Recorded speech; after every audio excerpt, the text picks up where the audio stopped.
Good evening. This is Jason Dean coming live at you again for another Film Fanatic show. So, yeah, I'm doing a show here pretty late at night. I drank I had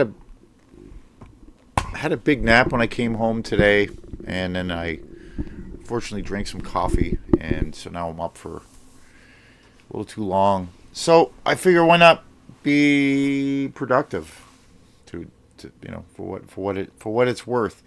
So, there's a lot of movies that I've been wanting to get to. I had some problems with my computer a couple weeks ago, so I wasn't able to really do any videos for like a week or two. So I have a ton of movies to talk about and a ton of movies that I am really excited to talk about and to review and to present to all the other crazy film fanatics and lovers of film that permeate the World Wide Web. I always want to thank all of the new folks that have joined along this whole crazy thing and seem to really enjoy all of the stuff that I do, and really love all of the folks commenting on a lot of the videos. That's been a blast. So yeah, so about almost 2 weeks ago, I went to Bull Moose.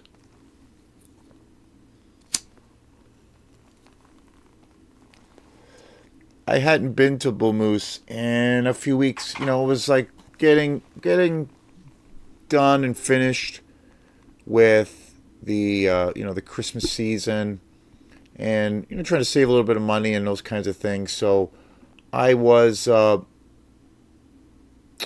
for a while I was going to Goodwill. I'd go there, get some new movies because I get them like really, really cheap. But as far as spending a little extra money, it had been a while. So about 2 weeks ago, I treated myself and went to Bull Moose and got some new movies and some really amazing, fantastic films. One that I watched tonight, which I have to talk about, and that is The Italian Connection. This was a movie that was put out by Arrow, which is a label, I guess, and Kino Lorber, which is a pretty established label or company that specializes in a lot of European films. But this was put out by a company, FRO or Arrow, and this is a film called The Italian Connection. I had never seen this movie, so it looked amazing. It looked totally up my alley. It's an Italian film, and it was directed by Fernando Di Leo, and it came out in 1972, which is prime time real estate for me as far as if I'm going to find a movie that is going to pique my interest and is going to like make me really want to see it and buy it, and in this case buy it and without having seen it. And I just watched this actually tonight, about an hour ago, for the first time, and I was totally blown away by this movie. It's basically like a crime movie. It's like an Italian. It has a lot to do with the mafia, and it takes place in Italy. It is it's essentially a low down and dirty exploitation movie from 1972, and it's essentially like a crime drama, like a mafia drama action film. And this movie is incredible. I guess it's part of a trilogy of films that this director had put out, and I think this is the second one.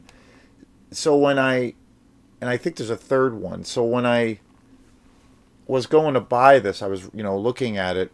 I went in, saw this on the shelves at Bull Moose, and I was just captivated. I mean, just look at that artwork. I know it's a little bit dark, but the artwork is just incredible. So I was just like, yes, this movie was made for me. So but when I was reading about the film, I saw that it's part of this trilogy. So I was a little bit worried of like buying this random movie that's part of a trilogy because maybe it's not going to make any sense because you have to have, the other films to understand kind of the thread line of the film. But so I took a chance and bought it anyway, and it is really its own movie. It really, I didn't feel like I was lost with the narrative of the story, the arc of the character, kind of what the whole film was generally about. I never felt like I was lost at any moment in this movie. I was captivated. This movie has one of, I have to say, it has to. I'm a big fan of action movies, and I think that this movie has one of the greatest like fight scenes slash car chase scenes I've ever seen in a film before. I was blown away, and it's uber violent, and it's a very involved kind of storyline. It takes a little while for it to get going, and when you understand kind of the main character, who is essentially this guy who works for the mafia, and his boss basically has gone to America, and he got into some trouble with the American mafia. So in order to kind of pay that debt, he gave up a name of the main character. And what that ended up entailing was now the New York mafia, or the New York branch of the mafia, was sending, they sent these hitmen to Italy to take care of this guy. And it's like balls to the wall action, and it's a really great. It's so well directed. It's so gritty. It's pretty nasty. It's rough too. It's again. It's like, this is like the epitome as to why I love these little underground gems, because it's so raw and nasty. It's just coming at you. It has violence and themes in it that this is another example of an exploitation movie that I feel like could not be made today because of, the political correctness. I think people are now, well, we're kind of living in some, times right now that, fascism is pretty much here. And so, but the climate before that, I felt like, was oddly kind of retreating back to this very kind of conservative era, where, things, in entertainment, comedy. I think comedy has been hit really hard. Horror films, a lot of different art has been, to a degree, sanitized, and kind of the area of political correctness, where, things that you might see, taboo subjects that you might see in art or films, in this case, will, set people off or trigger people. And it's a dangerous time, because I feel like it's a thing of where, to understand history and to understand, our social political world that we're living in, you have to really try to come to grips with our history, and where we are right now. And we often repeat the same history. There, nothing really seems to change human history. I feel like with all of the great philosophers that we've had throughout the ages, and, all of the many kinds of religion, I think religion and philosophy for thousands of years has one of its purposes. I think there are definitely some great purposes behind those things. I think we need them. They're integral parts to a degree of our culture, and they do have an importance. But I think one of the things that those that I feel like philosophy and religion has done or has always tried to do is to really try to change man and to try to modify him into some other kind of being or something within the animal kingdom that is transformative or is on some kind of possible or could be on some possible pedestal. And I think religion and philosophy has tried changing man for thousands and thousands of years. And at the end of the day, I feel like, man is the same person that he's always been. I think it's more of a case of like accepting who we kind of are as by our nature, because I feel like changing it doesn't really work. And it's also religion and philosophy, especially religion, there it's used to control people. And I think out of that there is this real conservatism of around art and all things that entails, because when tragedy happens in society, it's very easy to blame works of fiction. So it's an easy target, because we can't seem to look at ourselves in a mirror and actually address the real problems, the real monster under the bed, or the real monster in the closet. So we need to attack things that are easily available.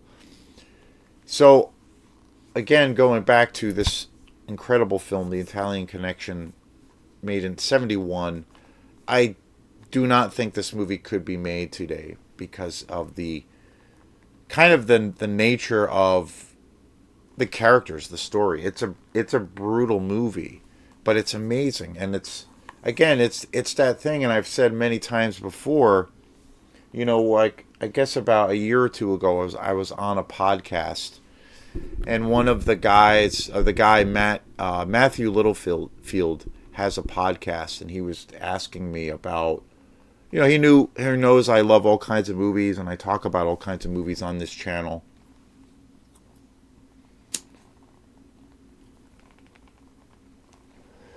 But his main question was like, okay, so Jason, why, I know you love, big budget Hollywood films, and you go to the movies, you do watch a lot of new films, and you like other genres, outside of it mainly kind of always being horror or science fiction. But what is it that, about, he asked me like point blank, well, like, what is it about exploitation movies that really, you know, really strike that chord with you? Like, what is it about those films that make you so excited and that you kind of always go back to them, and why is that genre your favorite? And I remember like taking a minute or two to think about it, and I just simply said, to me, it's like, it's the rawness of it, and it's the low budget nature. And for me, it's like putting on, finding that classic punk rock album and putting it on, and it's just this like real visceral experience, and you're transported out of the everyday existence. And to me, it's just like putting on a punk rock record. It's that rawness. You're just, the creators are just, filled with passion. They're wearing their heart on their sleeve, and they're just fucking going for it. And it is what it is, and that's it. And it's simplistic in nature, but it's just that direct kind of raw, going for your throat kind of vibe. And I said, to me, that's like, I could explain it or think about it or talk about it in a lot of different ways, but I guess in the simplest way that I can explain it, it's just that, it's just that rawness. And this movie is, again, just another example or exemplar of, just that total rawness that you just. They make great. Don't get me wrong. They make a lot of fantastic films these days, but I mean, there's just something about this that you just don't see anymore. I'm always excited when I see movies, newer films that have, these films were so influential on so many films, not just horror films, but, I mean, obviously, Quentin Tarantino, as a director, one of the greatest directors around, was massively inspired by all of the sleazy exploitation movies, and he always kinds of, I always feel like in all of his films is always like a little bit of, a tipping of the hat to those, to all of these classics that came out in the, the late 60s and especially the 70s and the 80s, and you see certain aesthetics and you see all of those elements a lot of the times in a lot of his films.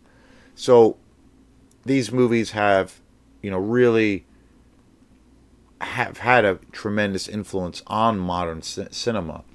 There's been a few films recently that I feel definitely have a tremendous influence from, this incredible genre of the world of exploitation.